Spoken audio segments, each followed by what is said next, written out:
Hello friends, welcome back to our channel. இன்றைக்கி இந்த வீடியோவில் ஜாதிப்பூ வேணி எப்படி காட்டலாம் அப்படின்றத பார்க்கலாம். ஸோ வேணி ரெடி பண்ணுறதுக்கு தான் வந்து நான் ஜாதிப்பூ வந்து பறிச்சிட்ருக்கேன்.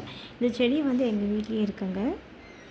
பூவை நம்ம கடையில் வாங்கி வைக்கிறத விட நம்ம வீட்டில் இருக்கிற செடியில் பூத்த பூவை வந்து இதை மாதிரி பறித்து கட்டி வைக்கும்போது அதோடைய சுகமே வந்து தனிங்க. பூ வந்து எல்லாம் பறிச்சாச்சு.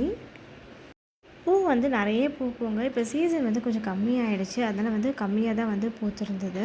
ஸோ இது எப்படி காட்டலாம் அப்படின்றத பார்க்கலாம். பூ வேணி ரெடி பண்ணுறதுக்கு நூல் எடுத்திருக்கேன். நமக்கு வந்து எவ்வளோ வேணி வந்து ரெடி பண்ண போகிறோமோ அந்த அளவுக்கு வந்து நூல் வந்து ஒரு சைடில் இந்த மாதிரி விட்டுருவாங்க. ஸோ இதை வந்து நாங்கள் மாலை கூட சொல்லலாம். நம்ம மாலையும் வந்து இதே மாதிரி தான் வந்து கட்டுவோம். இன்னொரு சைடில் இருக்கிற நூலை வச்சு தான் வந்து நம்ம பூ வந்து கட்ட போகிறோம். ஸோ நான் வந்து 2 வந்து வச்சு கட்ட போகிறேன். நீங்கள் வந்து 3 இல்லை 4 அந்த மாதிரி கூட வந்து வச்சு கட்டிக்கலாம். ஸோ நார்மலாக நம்ம பூ கட்டுற மாதிரி இந்த மாதிரி வந்து கட்டிக்கோங்க. அதை வந்து அப்படியே வந்து திருப்பிடலாம்.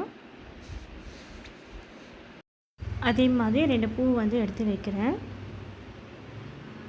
நம்ம நூல் வந்துட்டு நம்ம வச்சு அந்த பூ மட்டும்தான் வந்து நம்ம சுற்றுறோம். அந்த 2 காம்பு மட்டும்தான் வந்து நம்ம சுற்றி இந்த மாதிரி வந்து வெளியே வந்து எடுக்கணும். அதே மாதிரி இன்னும் 2 பூ வந்து எடுத்து வைக்கிறேன்.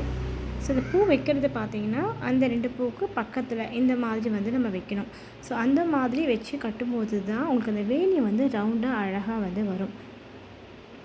ஸோ நல்லா பார்த்தீங்கன்னா உங்களுக்கே தெரியும். அந்த 2 பூ வைக்கிறேன்.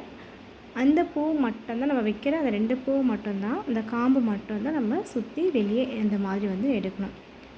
ஸோ அவ்வளோதாங்க. இதே மாதிரி தான் வந்து நம்ம எல்லா பூவும் வந்து கட்ட போகிறோம். ரொம்பவே ஈஸி தான். புதுசாக வந்து நீங்கள் ட்ரை பண்ணுறீங்க அப்படின்னா வந்து கொஞ்சம் டிஃபிகல்ட்டாக தான் இருக்கும். பட் நீங்கள் ப்ராக்டிஸ் பண்ணீங்க அப்படின்னா வந்து ஈஸியாக வந்து கட்டிடலாம். பூ வந்து கட்ட ஸ்டார்ட் பண்ணும்போது நம்மளோட கை வந்து இந்த மாதிரி டைரெக்ஷனில் தான் வச்சுருப்போம். இப்படி தான் வந்து கட்டுவோம். கொஞ்சம் பூ வந்து நம்ம நிறைய கட்டும்போது நம்மளால் வந்து இந்த மாதிரி வந்து பிடிச்சி பூ வந்து கட்ட முடியாது. ஸோ அதை வந்து பூ வந்து கீழே தொங்க விட்டுட்டு கையை வந்து மேலே தூக்கிக்கிறோம். ஸோ அந்த மாதிரி பிடிச்சிட்டு பூ கட்டும்போது தான் வந்து உங்களால் வந்து ஈஸியாக கட்ட முடியும். அது எப்படி கட்டியிருக்கேன் அப்படின்றதையும் வந்து நான் வீடியோவில் ஷேர் பண்ணியிருக்கேன். ஸோ வீடியோ ஸ்கிப் பண்ணாமல் ஃபுல்லாக பாருங்கள். இந்த வீடியோ உங்களுக்கு யூஸ்ஃபுல்லாக இருக்கும்னு நினைக்கிறேன். வீடியோ பிடிச்சிருந்தால் லைக் பண்ணுங்கள், ஷேர் பண்ணுங்கள். நம்ம சேனலை சப்ஸ்கிரைப் பண்ணலைன்னா மறக்காமல் சப்ஸ்கிரைப் பண்ணிக்கோங்க. தேங்க்யூ.